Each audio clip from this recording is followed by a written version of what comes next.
Support for this podcast comes to you from Darktrace. Cyber attackers are masters of disguise, and whether it's a sophisticated email attack, compromised cloud system, or even vulnerable IoT, Darktrace's AI can distinguish between legitimate activity and an emerging cyber threat, and fight back within seconds. This is MIT Technology Review. Often in life, you have to play the metaphorical game to get the win you might be chasing.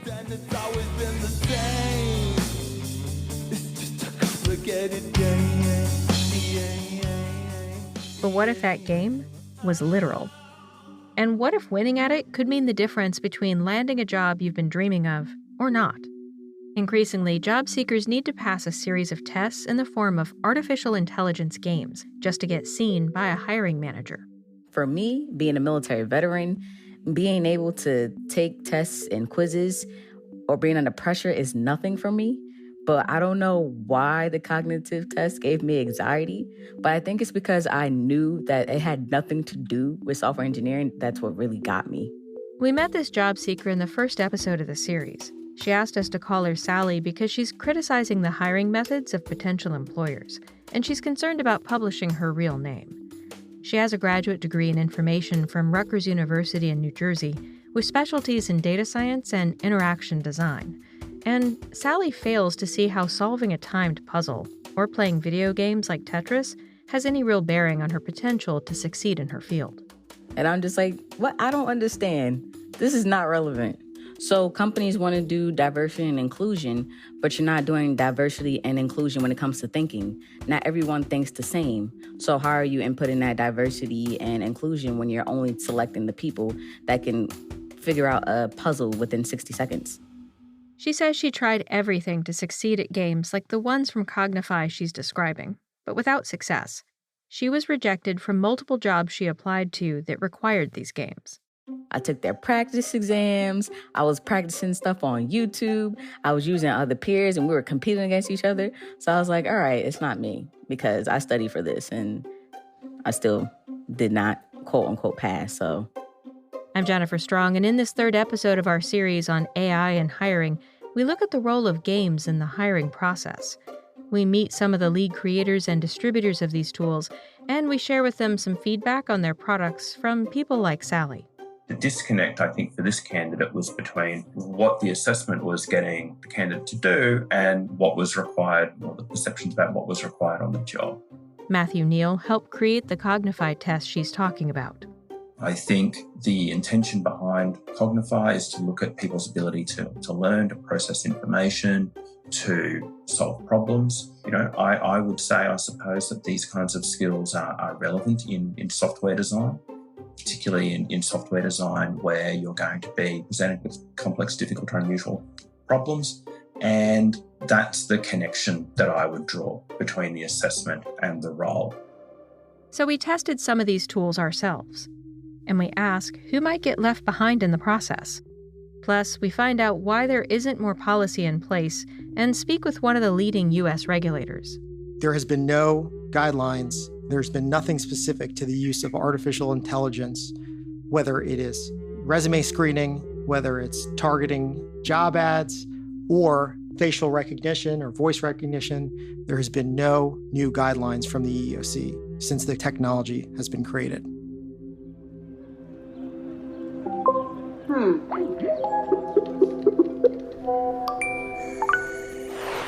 Let's go.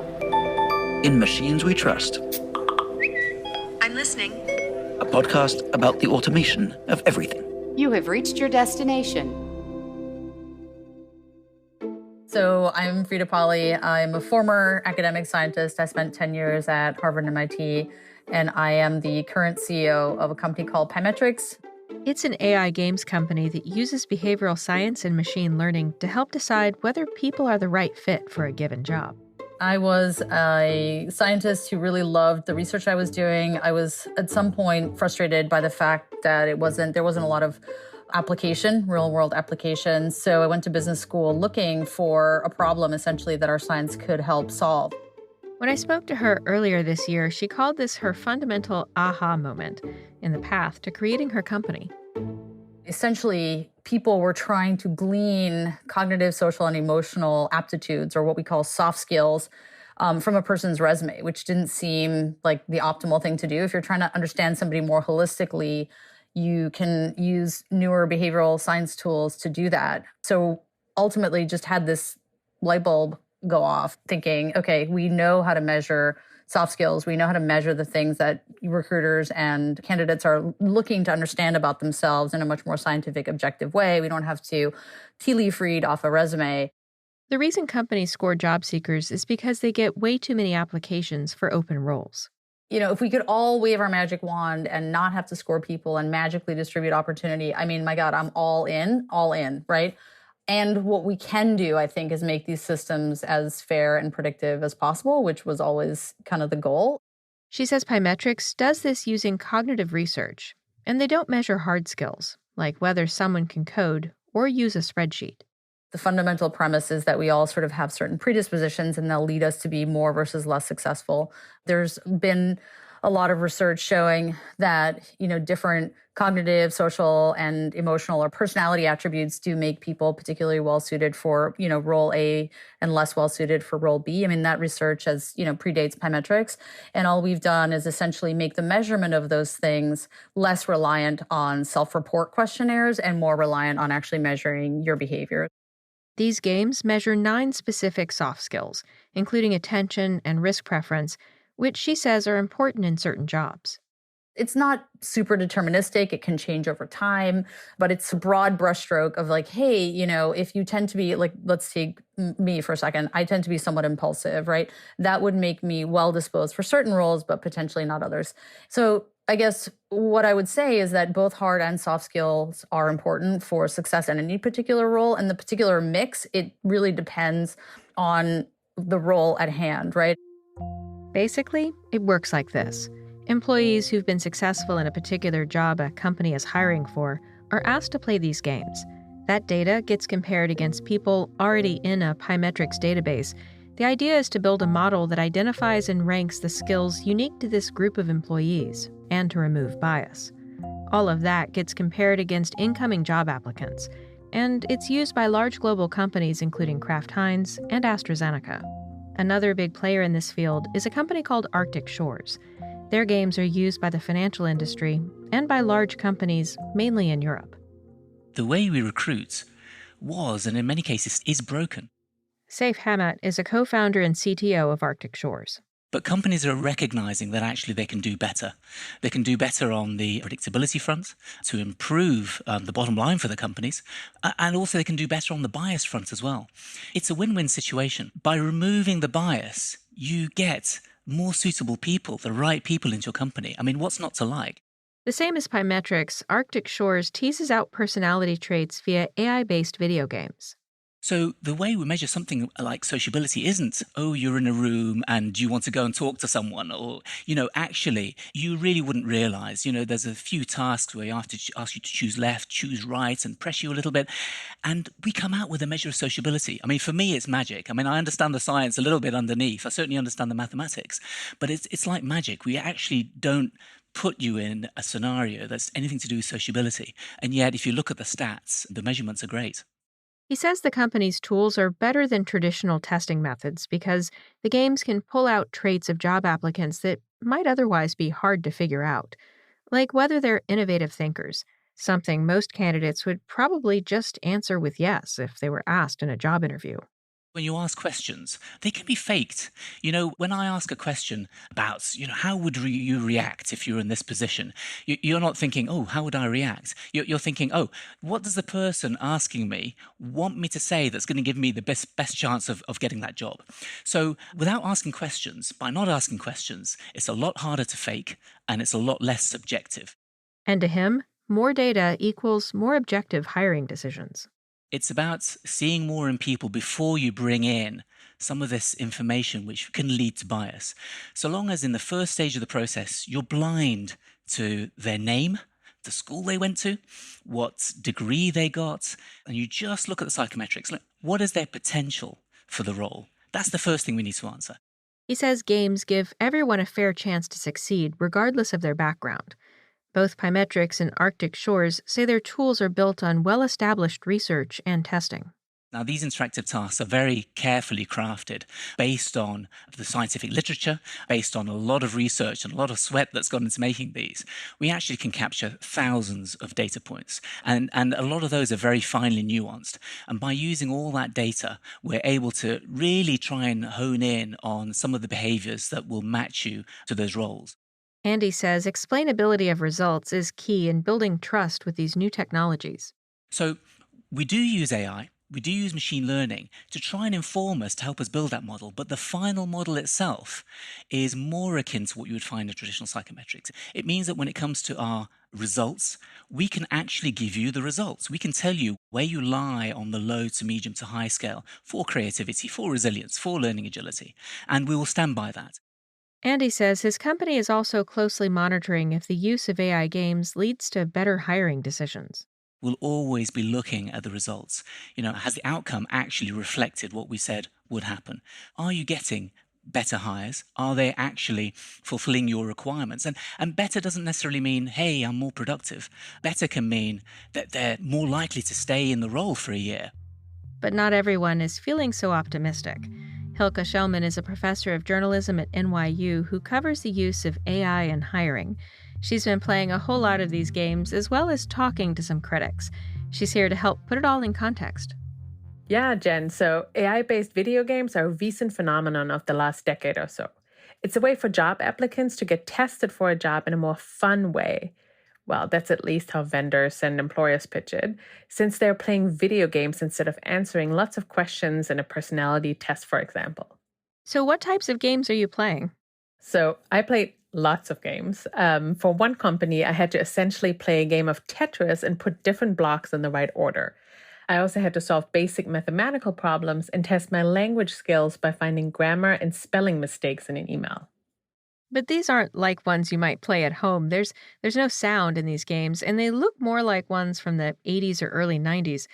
And something that surprised me was that all the biggest companies in this space seem to really be into games about putting air in balloons. What's that about? Well, the balloon game apparently measures your appetite for risk. When I played the game, I figured out pretty early on that yellow and red balloons pop after fewer pumps than the blue balloons. So I was able to push my luck with blue balloons and bank more money. But while I was playing, I was also wondering if this game really measures my risk-taking preferences in real life, or if this only measures my appetite for risk in a video game. Yeah, I could be a real daredevil when playing a game, but totally risk-averse in real life. Exactly. And that's one concern about AI games. Another one is whether these games are actually relevant to a given job. Okay, so help me understand why companies are interested in using these games in the first place. So, Jen, from what I've learned, these AI games are most often used for entry-level positions. So they're really popular with companies who hire recent college graduates. At that point, most job applicants don't have a ton of work experience under their belts, and personality traits start to play a larger role in finding the right people for the job. And oftentimes, traits like agility or learning capability are becoming more important for employers. Right, and companies are more likely to need to change up the way they do business now, so it means some skills wind up with a shorter shelf life. Yeah, so in the past, it may have been enough to hire a software developer with Python skills because that's what a company needed for years to come. But these days, who knows how long a specific programming language is relevant in the workplace? Companies want to hire people who can retrain themselves and are not put off by change. And these AI games are supposed to help them find the right people. So that's the sales pitch from the vendors. But Walmart, one of the biggest employers in the U.S., they shared some of their findings with these technologies in a recent episode of an industry podcast called Science for Hire. There's no doubt that what we run is the biggest selection and assessment machine that's ever existed on the planet. So, we test every day between 10 and 15,000 people, and that's just entry-level hires for the stores. That's David Futrell. He's the senior director of organizational performance at Walmart. When this machine learning idea first came out, I was very excited by it because, it seemed to me like it would solve all of the problems that we had with prediction. And so we really got into it and did a lot of work with trying to build predictors using these machine-based algorithms. and they work. But whenever it's all said and done, they don't really work any better than, doing it the old-fashioned way. And he told the host of that podcast that Walmart acquired a company that was using a pure games-based approach. And we found that it just didn't work well at all. I won't mention the company, but it's not the big company that's in this space, but they were purported to measure some underlying aspect of personality, like your willingness to take risks and so on. And a concern with these and other AI hiring tools that goes beyond whether they work better than what they're replacing is whether they work equally on different groups of people, including those with disabilities. I'm just logging in now. Henry Claypool is a disability policy analyst, and we asked him to play some of these games with us. Okay, here we go. Complete games. He's looking at one of the opening screens on a Pymetrics game. It asks players to select if they want to play a version that's modified for colorblindness, ADHD, or dyslexia, or if they'd rather play a non-modified version. Seems like this, let alone, would be a legal challenge here. He thinks it might even violate the Americans with Disabilities Act, or ADA. This is a pre-employment disclosure of disability, which could be used to discriminate against you. And so you're putting the applicant on the horns of a dilemma, right? Do I choose to disclose and seek an accommodation, or do I just push through? The thing is, you're not allowed to ask an applicant about their disability before you make a job offer. Claypool himself has a spinal cord injury from a skiing accident during his college years. It left him without the use of his legs and an arm. But this hasn't held back his career. He worked in the Obama administration, and he helps companies with their disability policies. The fear is that if I click one of these, I'll disclose something that will disqualify me for the job. And if I don't click on, say, dyslexia or whatever it is, that I'll be at a disadvantage to other people that read and process information more quickly. Therefore, I'm going to fail either way. Or either way, now my anxiety is heightened because I know I'm probably at a disadvantage. In other words, he's afraid if he discloses a disability this soon in the process, it might prevent him from getting an interview. Oops, and I'm pumping by the mouse. Pymetrics' suite of games start with one where people get money to pump up balloons, and they have to bank it before a balloon pops. Okay, now carpal tunnel is setting in. A few minutes into the game, it's getting harder for him. I really hate that game. I don't see any logic in there at all. Knowing that I'm being tested by something that doesn't want me to understand what it's testing for makes me try to think through what it's anticipating. In other words, he has a dialogue going in his head trying to figure out what the system might want from him, and that distracts him from playing such that he's afraid he might not be doing so well. And the idea that he and his peers have to play these games to get a job doesn't sit right with him. He believes it'll be harder for those with disabilities to get hired if that personal interaction early on in the process is taken away. It's too bad that we've lost that human touch. And is there a way to use the merits of these analytic tools without leaving people feeling so vulnerable? And I feel almost scared and a little bit violated, right? That I've been probed in ways that I don't really understand. And that feels pretty bad. When you think about the important role of access to employment, right? This is the gateway to opportunity for so many people. It's a huge part not only of economic stability, but also personal identity for people. Alexandra Givens is the CEO of the Center for Democracy and Technology. And the risk that new tools are being deployed that are throwing up artificial barriers in a space that already has challenges with access is really troubling. She studies the potential impacts of hiring algorithms on people with disabilities. When you're doing algorithmic analysis, you're looking for trends and you're looking for kind of the statistical majority.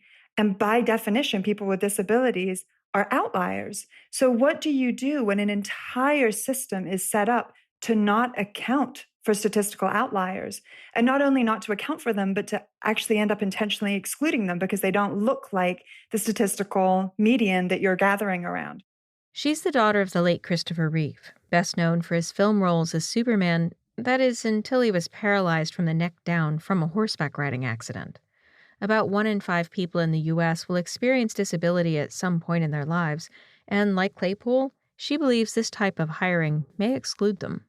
You hear people saying, well, this is actually the move toward future equality, right? HR run by humans is inherently flawed. People are going to judge you based on your hairstyle or your skin color or whether you look like their friends or not their friends. And so let's move to gamified tests, which actually don't ask what someone's resume is or doesn't mean that they have to make good conversation in an interview. We want to see this optimistic story around the use of AI, and employees are buying into that without realizing all of the ways in which these tools really can actually entrench discrimination, and in a way even worse than human decision-making because they're doing it at scale. And they're doing it in a way that's harder to detect than individualized human bias because it's hidden behind the decision-making of the machine. We shared a specific hiring test with Givens where you have to hit the space bar as fast as you can. She says this game might screen out people with motor impairments, maybe even people who are older. They're trying to use this as a proxy, but is that proxy actually a fair predictor of the skills required for the job? And I would say here the answer is no for a certain percentage of the population. And indeed, the way in which they're choosing to test this is affirmatively going to screen out a bunch of people across the population in a way that's deeply unfair. And since job applicants don't know what's in these AI games before they take a test, how would they know if they need to ask for an accommodation? Also, she says people with disabilities might not want to ask for one anyway, if they're afraid that could land their application into Pile B, and an employer may never look at Pile B. This isn't just about, discrimination against disabled people as a protected class. This is actually just a question about the functioning of our society. And I think that's pulling back, that I think is one of the big systemic questions we need to raise here. Increasingly, as we automate these systems and employers push to what's fastest and most efficient, they're losing the chance for people to actually show their qualifications and their ability to do the job and the context that they bring when they tell that story. And that is a huge loss. It's a moral failing. I think it has legal ramifications, but that's what we need to be scared about when we think about entrenching inequality in the workforce. After the break, a regulator in Washington answers why his agency hasn't given any guidance on these tools. But first, I'd like to invite you along for MTech MIT in September. It's Tech Review's annual flagship conference, and I'll be there with the rest of the newsroom helping unpack the most relevant issues and technologies of our time. You can learn more at mtechmit.com. We'll be right back. Support for this podcast comes from Darktrace. Every 3 seconds, Darktrace fights back against a cyber threat using cyber AI. From stealthy and silent attacks and insider threats to hacked smart devices or industrial networks, Darktrace detects and responds to emerging attacks in real time. And when the threat unfolds in seconds, like a ransomware attack, cyber AI takes the action that a human doesn't have time to make, buying back critical time and allowing business to continue as normal.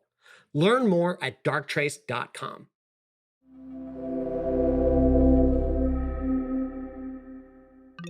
I'm back with our reporting partner on this series, Hilke Schellman, and as we just heard, access and fairness of these hiring tools for people with disabilities is a big concern. And Hilke, did you expect to find this when you set out to do your research? Actually, that surprised me. I kind of expected to see a bias against women and people of color because we've seen that time and time again, and it's widely acknowledged that there's a failing there, but I didn't expect that people with disabilities would be at risk too. And all this made me ask another question.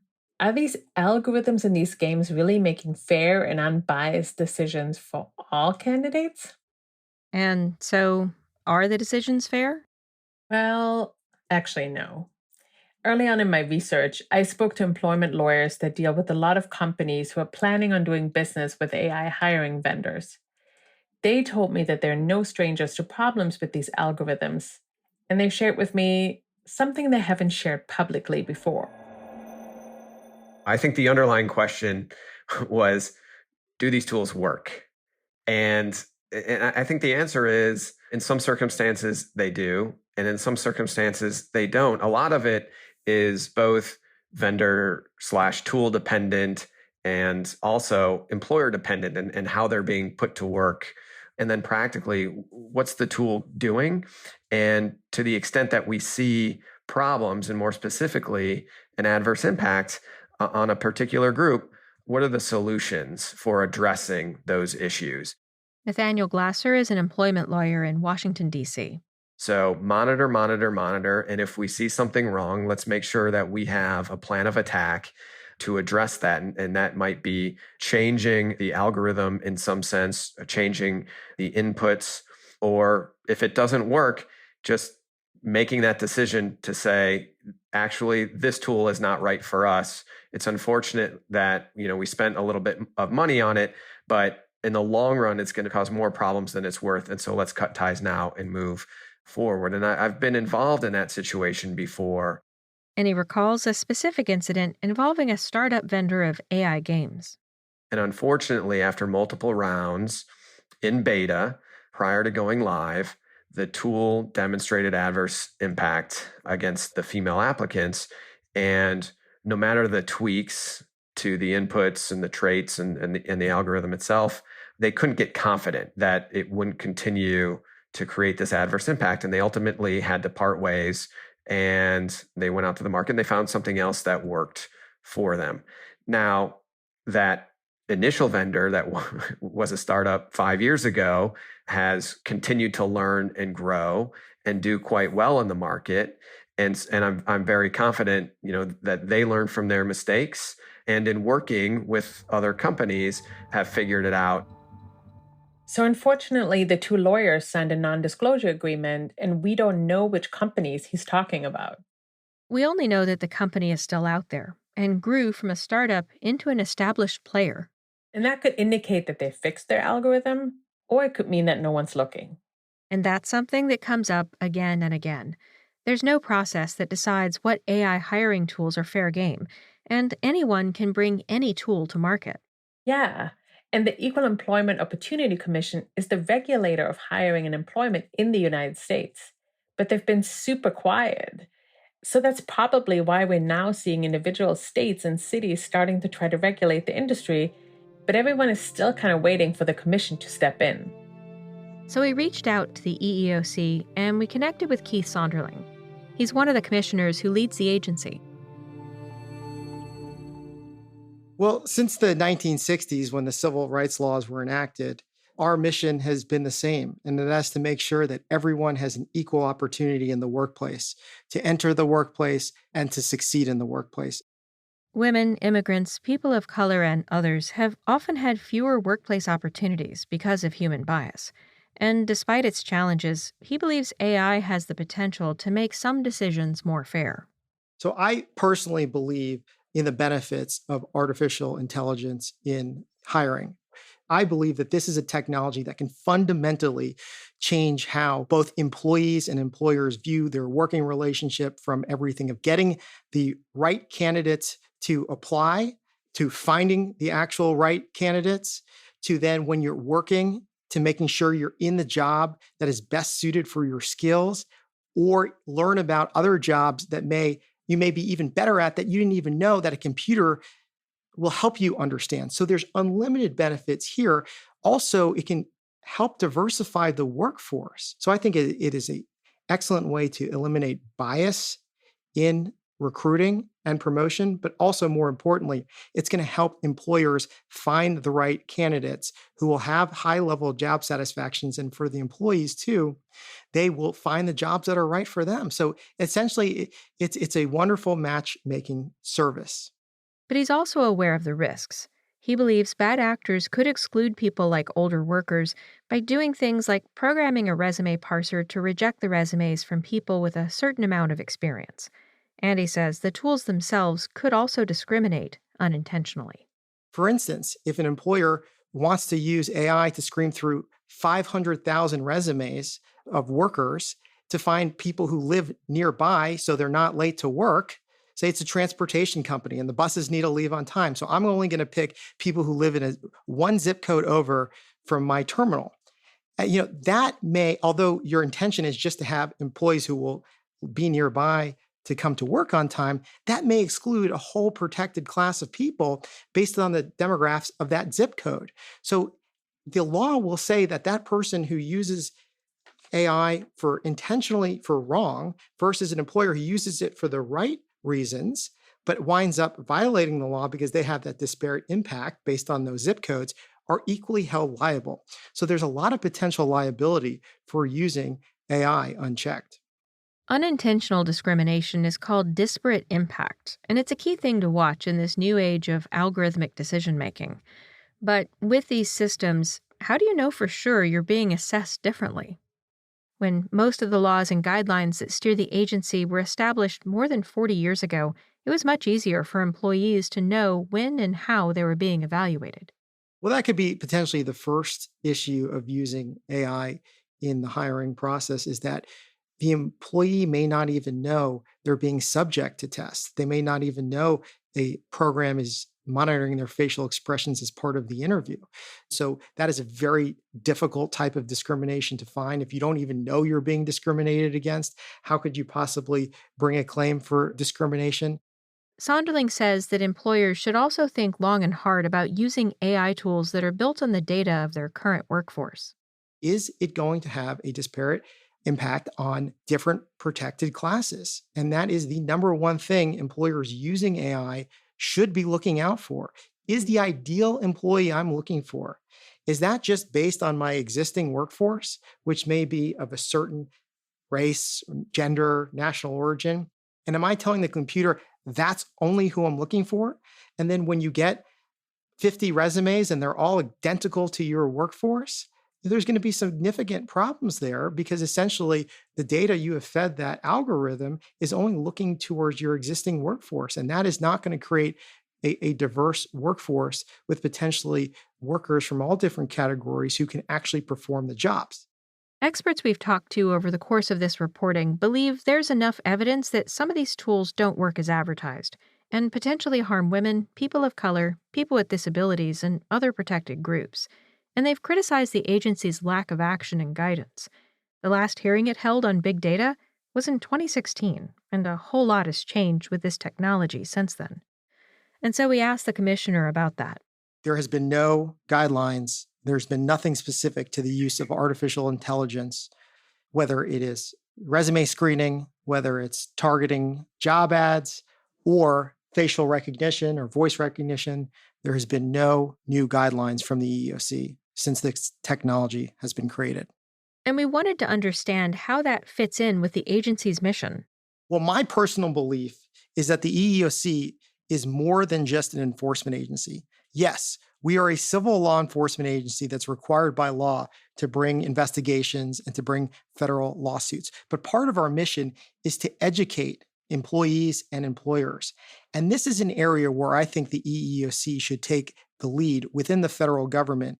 What might be surprising here is this question of whether these tools work as advertised and pick the best people. That isn't the agency's concern. Companies have been using similar assessment tests for a very long time. And whether or not those tests are actually accurate and predict success of an employee, that is beyond the scope of our job here at the EEOC. The only thing that the EEOC is concerned with when these tests are being instituted is it discriminating against a protected class? That is our purpose. That is our responsibility. And whether or not the tools actually work and whether or not a computer can figure out, is this employee in this position, in this location going to be an absolute superstar versus, this employee in this location who should be doing these tasks, is that going to make them happy and going to make them productive for a company? That's beyond the scope of federal EEO law. But if an AI tool passes a disproportionate number of men versus women, the agency can start investigating. And then that question of whether the tool works or not might become an important part of the investigation. It becomes very relevant when the results of the test have a disparate impact on a certain protected characteristic. So say if a test, a cognitive test for some reason, excludes females, as an example. Then the employer would have to show, if they want to move forward with that test and validate that test, they would then need to show that there is a business need and it's job related that the test we're giving is excluding females. And, that is a very difficult burden for employers to prove, and it can be very costly as well. He's contemplating something that's called a commissioner's charge, which is a move that would allow him to force the agency to start an investigation. And he's asking the public for help.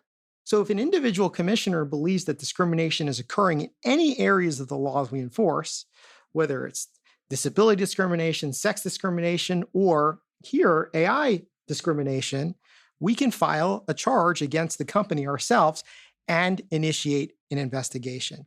Now, to do that, we need very credible evidence, and we need people to let us know this is happening, whether it's a competitor in an industry or whether it's an individual employee who is afraid to come forward in their own name, but may be willing to allow a commissioner to go, or many commissioner charges have begun historically off watching the news, reading a newspaper. So there's a lot of ways that the EEOC can get involved here, and that's something I'm very interested in doing. In the meantime, individual states and cities are starting to try to regulate the use of AI in hiring on their own. Having a patchwork of laws that differ state by state can make it a whole lot harder for everyone to navigate an emerging field. Next episode, what happens when AI interviews AI? We wrap up this series with a look at how people are gaming these systems. From advice on what a successful resume might look like, to classes on YouTube about how to up your odds of getting through AI gatekeepers. My aim today is to help you get familiar and comfortable with this gamified assessment. In this game, you're presented with a number of balloons individually, which you're required to pump. Try the balloon game now. This miniseries on hiring was reported by Hilka Shellman and produced by me, Emma Selikens, Anthony Green, and Karen Howe. We're edited by Michael Riley. Thanks for listening. I'm Jennifer Strong. This is MIT Technology Review.